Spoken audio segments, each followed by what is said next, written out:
Go through fine art में स्वागत है। चैनल को सब्सक्राइब करें और सब्सक्राइब करने के बाद बेल की आइकन प्रेस कर दें। बेल की आइकन आपको ऑल पे प्रेस करना है ताकि सभी वीडियो की नोटिफिकेशंस आपको मिलती रहे।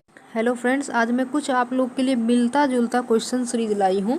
और जैसे कि मैंने सतीश गुजराल टॉपिक दी हूँ, बट सतीश गुजराल नहीं, इसमें तैयब मेहता हैं और भी बहुत सारे आर्टिस्ट को मिले जुले क्वेश्चंस लाई हूँ। Indian art, western art, miniatures painting सभी से। तो सबसे पहले तो मैं बता दूँ कि ये काम जो है सतीश गुजराल का है।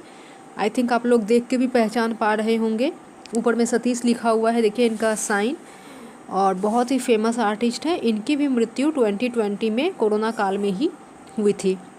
तो फ्रेंड्स, इस वीडियो को एंड तक देखिएगा और अगर कोई भी क्वेश्चन क्वेरीज हो तो कमेंट करके पूछ सकते हैं। अगर वीडियो पसंद आए मेरी तो उसे लाइक कीजिएगा। और ये हमारा दूसरा चैनल है A to Z fine art visual art, जहाँ पे मैं DSSB के या फिर KVS NVS के पेपर 1 के में वीडियो लेके आती हूँ, जैसे इंग्लिश है, हिंदी है and other types of video as well. तो सबसे पहला क्वेश्चन आज का है कि सतीश गुजराल का जन्म कहाँ हुआ था? ढाका बांग्लादेश, झेलूम पाकिस्तान या फिर पुणे महाराष्ट्र। तो आप लोग को 5 सेकंड का टाइम दे रही हूँ, आप लोग बता दें। आंसर नहीं बता पाएंगे तो मैं आंसर बताते जाऊँगी और साथ ही साथ मैं वीडियो के एंड में भी इसके आंसर दे दी हूँ, तो वहाँ से भी आप देख सकते हैं। ओके, तो इसका आंसर आप लोग का हो जाएगा झेलूम पाकिस्तान। प्लीज़ वीडियो को लाइक और शेयर करें। दूसरा है सतीश गुजराल को पद्म विभूषण अवार्ड कब मिला था? ऑप्शंस है 1999, 2000 एंड 2001। तो इसका राइट आंसर है कि सतीश गुजराल को पद्म विभूषण अवार्ड 1999 में मिला था, जो कि गवर्नमेंट का सेकंड हाईएस्ट अवार्ड है। और अगर ये वीडियो पसंद आ रही है तो प्लीज़ अपने दोस्तों के साथ शेयर करना ना भूलें। और जो भी हमारे चैनल पे फर्स्ट टाइम आए हैं वो प्लीज़ सब्सक्राइब करके बेल आइकन को ज़रूर प्रेस कर लीजिएगा। ओके, तो दोनों चीज़ अच्छे से याद रख लीजिए क्योंकि बहुत लोग को नहीं पता है कि सतीश गुजराल का जन्म कहाँ हुआ था। We are moving to the third questions which are related to again I think Satish Gujral. Just a second, तीसरा क्वेश्चन आने में थोड़ा टाइम लग रहा है, सॉरी फॉर दैट। और ये क्वेश्चंस पूछे भी गए हैं बहुत बार कि पद्म विभूषण अवार्ड सतीश गुजराल को कब मिला है। कभी कभी क्वेश्चंस ऐसे भी पूछ देते हैं कि 1999 में किसे पद्म विभूषण अवार्ड मिला था, तो याद रखना है कि सतीश गुजराल को। तीसरा क्वेश्चन है कि सतीश गुजराल का जन्म कब हुआ था? आपके ऑप्शंस है 23 दिसंबर 1925, 24 दिसंबर 1925 या फिर 25 दिसंबर 1925। 5 सेकंड दिए जा रहे हैं। ओके, तो मैं इसका डायरेक्ट आंसर बता देती हूँ कि 25 दिसंबर 1925 को सतीश गुजराल का जन्म झेलूम में हुआ था, जो कि अब पाकिस्तान में है। नेक्स्ट है रेनेसा का शुरुआत कब हुआ था? यानी कि इस क्वेश्चन का मतलब है कि जैसे कि रेनेसा आप लोग को मालूम है कि बहुत सारे फेज में डिवाइडेड है, जैसे कि अर्ली रेनेसा है, हाई रेनेसा है, साउदर्न रेनेसा है, नॉर्दर्न रेनेसा है, तो बहुत सारे इनके पार्ट हैं। तो आपको बताना है कि एग्जैक्ट जो स्टार्टिंग हुआ था रेनेसा का वो कब हुआ था। सबसे पहला जब रेनेसा का नाम आया था उसका डेट बताना है। तो 1415, बी है 1514 और सी है 1500। तो इसमें से कोई एक करेक्ट आंसर है। थोड़ा सा ये क्वेश्चंस डिफ़िकल्टी लग रही होगी आप लोग को। एनीवे मैं इसका राइट आंसर बता देती हूँ। 5 सेकंड हो चुके हैं। रेनेसा का जो शुरुआत हुआ था वो आप लोग का 1415 में हुआ था।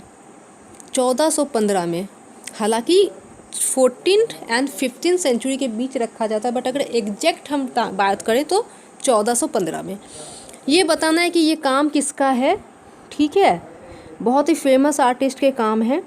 तो आप लोग प्लीज़ कमेंट करके बताएं कि ये काम किसका है। मैं हिंट्स दे देती हूँ।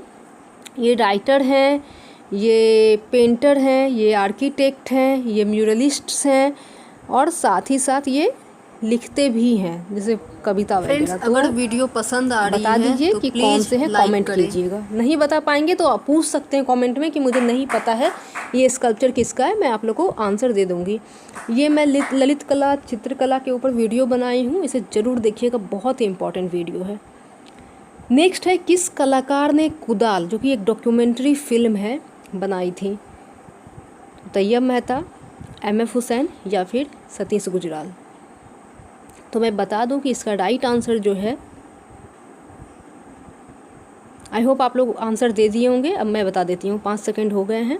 तैयब मेहता है। तैयब मेहता ने कुदाल डॉक्यूमेंट्री जो है फिल्म बनाई है, और तैयब मेहता एक आर्टिस्ट होने के साथ साथ फिल्म मेकर भी थे। और ये क्वेश्चंस आपका NVS 2019 में पूछा गया था कि कुदाल फिल्म किसके द्वारा बनाया गया है, तो है तैयब मेहता। ओके, अब मैं चलती हूँ 6 नंबर के क्वेश्चंस पे। छठा नंबर क्वेश्चन है आप लोग का, ये आप लोग को कमेंट में बताना है, इसलिए देखिए मैंने इस पर छठा नंबर नहीं दिया, ये आप लोग के लिए है, आपको कमेंट करने हैं इसके आंसर। नाट्य शास्त्र के अनुसार रस के कितने प्रकार हैं? 7 हैं या फिर 8 हैं या फिर 9 हैं? इसका आंसर आपको बताना है कि नाट्य शास्त्र के अनुसार रस के कितने प्रकार हैं। कमेंट कीजिए अपने आंसर। मुझे पता है कि बहुत लोग इस आंसर को गलती करने वाले हैं, क्योंकि ये मैंने अपने कम्युनिटी टैब में भी ऐड की थी दूसरे प्रकार से, तो बहुत लोगों ने गलत जवाब दिया, हालांकि 90% लोगों ने सही जवाब दिए हैं। 6 नंबर है दोनातेलो किस फेज के कलाकार थे? जैसे कि मैंने बताई आप लोगों की रेनेसा के बहुत सारे फेज थे, तो आप लोग को बताना है कि दोनातेलो किस फेज के कलाकार थे। अर्ली रेनेसा, साउदर्न रेनेसा या फिर लेटर रेनेसा। यहाँ पे मैं क्षमा चाहूँगी, अर्ली में जो है वाई होता लास्ट में, वहाँ पे आर लिखा गया है, typing mistake, so extremely sorry for that. तो आप लोग को बताइए जल्दी से कि दोनातेलो किस फेज के कलाकार थे? अर्ली फेज के कलाकार थे, ठीक है, अर्ली फेज के। और सारे आंसर्स आपको लास्ट में भी मिल जाइए, तो घबराइएगा मत, लास्ट तक वीडियो को देखिए, अच्छे से आंसर मिलेंगे। 7 नंबर है पद्म भूषण 2007 में किस कलाकार को दिया गया? KG सुब्रमण्यम, विवान सुंदरम या फिर तैयब मेहता? तो मैं बता दूं इसका राइट आंसर कि पद्म भूषण 2007 में तैयब मेहता को दिया गया था, ठीक है। पद्म विभूषण जो मिला था 1999 में सतीश गुजराल को, और 2007 में पद्म भूषण जो मिला है ये हमारे तैयब मेहता को मिला है। नेक्स्ट है 8 नंबर क्वेश्चंस। क्रिस्टी ऑक्शन में, क्रिस्टी का भी स्पेलिंग गलती हो गया, CHR होगा। क्रिस्टी ऑक्शन 2010 में तैयब मेहता की कौन सी पेंटिंग 15 मिलियन में बिकी? उस पेंटिंग का नाम है ट्रिप्टिक सेलिब्रेशन या फिर काली या फिर महिषासुर मर्दनी। सही आंसर आप लोग को बताना है कि क्रिस्टी ऑक्शन 2010 में एक पेंटिंग है तैयब मेहता की जो 15 मिलियन में बिकी। ओके, तो मैं इसका राइट आंसर आप लोग को बता देती हूँ। वो पेंटिंग है आपकी ट्रिप्टिक सेलिब्रेशन। ट्रिप्टिक सेलिब्रेशन इसलिए कह रही हूँ, दैट मीन्स सेलिब्रेशन जो पेंटिंग थी वो ट्रिप्टिक में थी, यानी कि 3 कैनवास को जोड़ के, अलग अलग 3 कैनवास थे, वो तीनों कैनवास पे पेंटिंग करके अगर तीनों को जोड़ देते हैं, एक साथ कंबाइन कर देते हैं, तो उसे हम ट्रिप्टिक कहते हैं। तो सेलिब्रेशन जो ट्रिप्टिक थी वो 15 मिलियन में क्रिस्टी ऑक्शन में बिकी थी। 9वां नंबर क्वेश्चन है 2017 में तैयब मेहता की एक पेंटिंग 22.99 करोड़ में बिकी थी। उस पेंटिंग का नाम बताना है। उस पेंटिंग का नाम है Kali, women of rickshaw and celebration. So options are here, जल्दी से कमेंट करें। ओके, 5 सेकेंड हो गए हैं। तो 2017 में तैयब मेहता की जो पेंटिंग 22.99 करोड़ में बिकी थी उसका नाम है, एनी गेस? कुछ लोग इसका आंसर काली दिए होंगे, आई एम श्योर, बता दूं इसका right answer women of rickshaw है, ना कि काली। काली आपका 26.4 करोड़ में बिकी थी। और ये भी जो ऑक्शन हुआ था 1994 में ये पेंटिंग बनाई गई थी वुमेन ऑफ रिक्शा, और ये भी क्रिस्टी ऑक्शन में नीलाम हुआ था। 9वां क्वेश्चन है रामायण, महाभारत, हरिवंश पुराण, हमजानामा, यह सब किसके काल में चित्रित किया गया?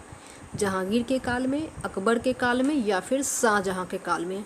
ध्यान से देखिए, रामायण, महाभारत, हरिवंश पुराण और हमजानामा। तो ये आपके अकबर के काल में चित्रित किया गया। अकबर के काल में और भी बहुत सारे चित्रित किए गए थे, जिसमें से कि तूतीनामा भी सम्मिलित है, अकबर काल के दौरान ही चित्रित किया गया था। और ये आप लोग कला के तत्व जरूर देखिए, ये क्वेश्चंस हमेशा NVS, RPSC, HTET में पूछे जाते हैं। साथ ही साथ ये भी एक वीडियो ही है जिसमें मैं इसी तरह के क्वेश्चंस 10-11 क्वेश्चंस लाई हूँ, उसे ज़रूर देखिए, बहुत ही अच्छी क्वेश्चंस है। एक क्वेश्चंस आपके सामने भी है। नेक्स्ट क्वेश्चन है कि नटराज की मूर्ति कौन से भंग में है। ये क्वेश्चंस KVS में पूछा गया था। तो नटराज की मूर्ति त्रिभंग में है, चतुर्भंग में है या अतिभंग में है। बहुत लोग त्रिभंग अतिभंग में कंफ्यूज हो जाते हैं। तो मैं बता दूं कि नटराज की मूर्ति जो कि चोला पीरियड की है वो आपका ब्रॉन्ज मीडियम में है, और उसकी जो भंग है वो आपका अतिभंग है। ध्यान दीजिएगा, अतिभंग है। ओके, ठीक है। ये नोट्स कैसे बनाना जाता है वो टिप्स दी हूँ, ज़रूर देखिएगा, बहुत हेल्प करेगा कि कैसे आप लोग नोट्स बनाएं, अपने एग्ज़ाम को क्रैक करें।